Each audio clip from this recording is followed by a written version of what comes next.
Hello, everyone. We are here with episode 6 of our Coast to Coast Lifestyles, showcasing Heather over in Washington and on the other side of the country, me with Elevate over in on the Mississippi Gulf Coast. So today we are going to be talking about our market. So it'll be a market update and then also kind of contrasting some of the differences of what's going on, because as you know, market real estate is very market specific, but I'm sure some things will be similar. So Heather, I'm going to go over just briefly, hit the high points of ours, and then I would love to hear how it compares to what you guys have going on. So sure. Let's see.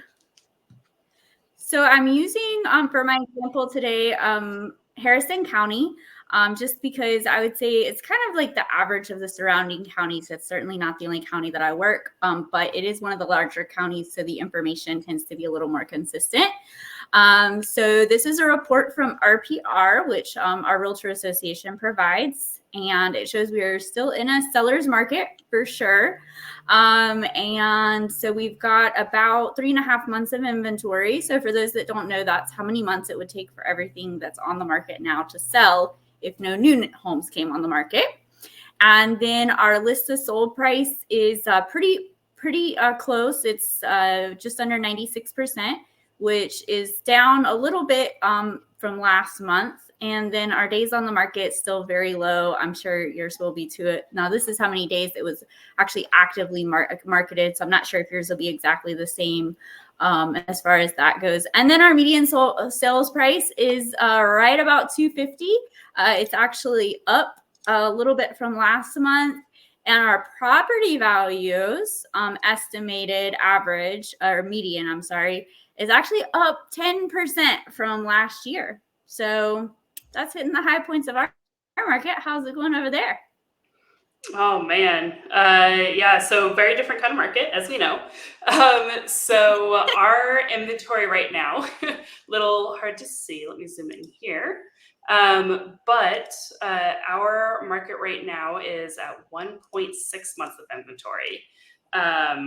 And this kind of just shows the trends over the years. Unfortunately, at the moment, I don't have previous months like October, but we have 1.6 months of inventory for last month in November, with a median sales price of $1.4 million. And this, again, is Seattle's east side. So that includes Bellevue, Redmond, Kirkland, Sammamish, I believe it's Issaquah as well. So anybody who knows the area, that's kind of what that is. It does not include Seattle itself. It includes some of the land east of it, east of Lake Washington. So yeah, our median sales price is $1.4 million, which is a 6% increase from last year in November. And then I guess another big highlight is just kind of showing the trends of what is happening with offers right now. So like our average days on market and how it affects like selling above list price, at list price, below list price is pretty interesting. But that's kind of the quick overview of ours. I know it's a little bit different information from yours, but as Cassie and I were talking about right before we hopped on here, is our RPR, for some reason, while we have access, doesn't necessarily update the way that your region does. So it looks like it's real rough for buyers right now, huh? Is it pretty tough to be competitive if you're a buyer? So what's really interesting is it depends. If your home is in tip-top shape and amazing and beautiful and literally move-in ready, it's fine. And if you price it super competitively, you will still see occasional multiple offers. But in general, it's actually not too bad. It sounds and looks a lot scarier than it is. Buyers are able to get more like closing costs covered and stuff like that from the seller, which is really nice.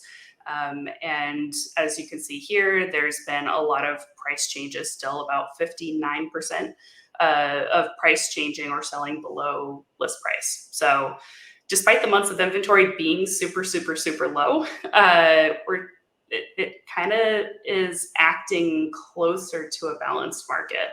Right. Yeah, which is interesting. I think it's very interesting, and I think we kind of see this across the board when I'm looking at these stats here, and it's like if it sold above the list price, average 5 days on the market. So like either they're being priced very competitively, they're in tip-top shape, and they're flying off the market, or not as much. Yeah, exactly. So yeah, I think that's I think one thing that's I think pretty consistent with our markets and kind of across the board is just is really important to just price it competitively on the front end. And so the other thing I wanted to kind of talk about is our average, like our kind of what is like an average kind of house for you, because I know we're talking mine is like median sales price is 250 and yours is like 1.4 million, which I'm sure that's not, you know, if y'all didn't catch our previous episodes, we got like Bill Gates and Jeff Bezos and everybody over there, you know, also kind of making that number go up. So I know that might not necessarily be like your average house is a 1 million, even though that's your average sales price. So like I just was curious to see like what is like an average house for you. Sure. Let me pull up the next tab. So there's actually two that kind of truly fall into the realm that I pulled aside. So just for visual reference, for those who aren't aware, like this is all considered East Side. So you got Seattle here, but Seattle's East Side is basically this area here. You can't see my cursor, I just noticed, but it's basically between Lake Washington, which is between Seattle and Bellevue, and then Lake Sammamish. But here is one that went pending last month. And this is actually $1.23 million in Kenmore, which is basically kind of between Kirkland and Bothell, if you know our areas very much. But it's on about a 72, I think, believe, 100 square foot lot. You know, decent garden, hardwood floors, decent little layout, newer appliances, newer countertops, been definitely renovated for sure. And this one was built in, I'm trying to remember, 2005. So this one is almost 20 years old as well. Okay. But that's a pretty average thing for that area. Do you want me to show the next, or do you want to cover a couple and then we come back? Yeah, I just was going to briefly go over, I mean, kind of when we're looking at our average price point here, which is around that 250 mark, actually a lot of, because our inventory is still very low. So certainly we have, you know, some average homes that aren't new, but I just wanted to kind of showcase a little bit of like, we have some newer communities that actually fall in line with that price point. So we have some here. This is DR Horton. So this like starts in the 240s. It's a little lower on the square footage. But then we have some over here, like this is the 260s. So brand new construction, I would say, you know, that 16 to 1900 is probably about our average, you know, house square footage. And then we've got some other builders too that also fall in. And this is pretty common like architecture here. You'll see kind of some similarities. And then we have another builder here.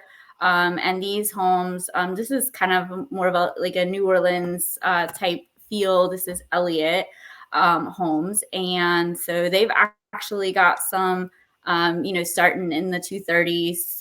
For this particular one, they actually have some that are even in the 160s.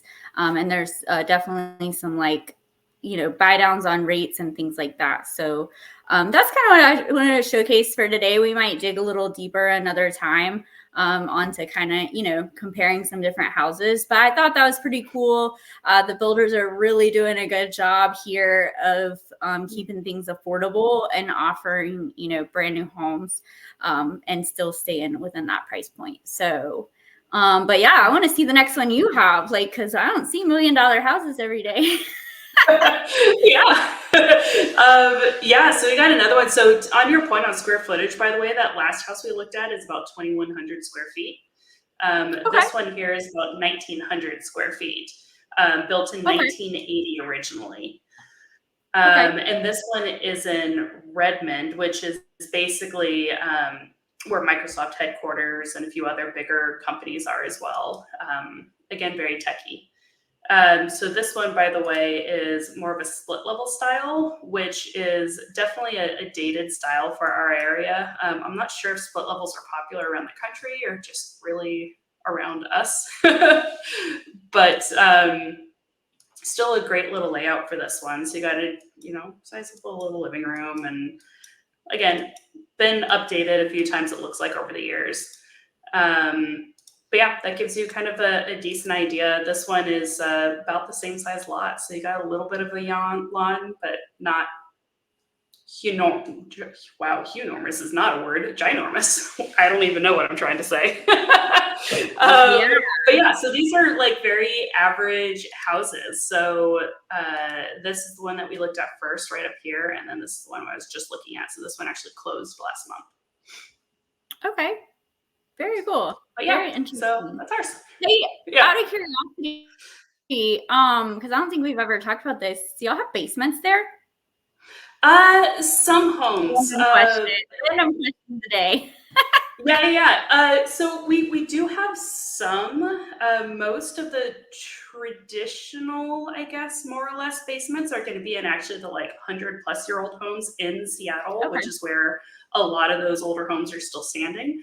Aside from that, if you have newer construction homes, they're probably going to be more like daylight basements. So like my house, for example, has a daylight basement where one wall is against the foundation and the other wall actually has access to the outside, for those who don't know the definition. So daylight basements in more modern construction are more common, but are they super common in general? No, not nearly as common as the East Coast, as far as basements go and homes. Yeah, very cool. Maybe in a future, we do not. If we have a basement here, someone made a very big mistake because they're very. We have a few, and they're very like our water level. I don't know what it's called, but anyway, it's not a good thing at all. So anyway, we do not have basements. But I think it would be cool to dig in on a future episode with kind of some of the architectural differences and different features and things like that. And so anyway, we've got some exciting things coming up, and then we're going to be starting a renovation project soon. So maybe we could dive into that and as well in a few weeks. So we will definitely see you guys again, same time, same place, which will be Wednesday, 1 p.m. Pacific, 3 p.m. Central. And we look forward to seeing you guys then. Awesome. Thanks, Cassie.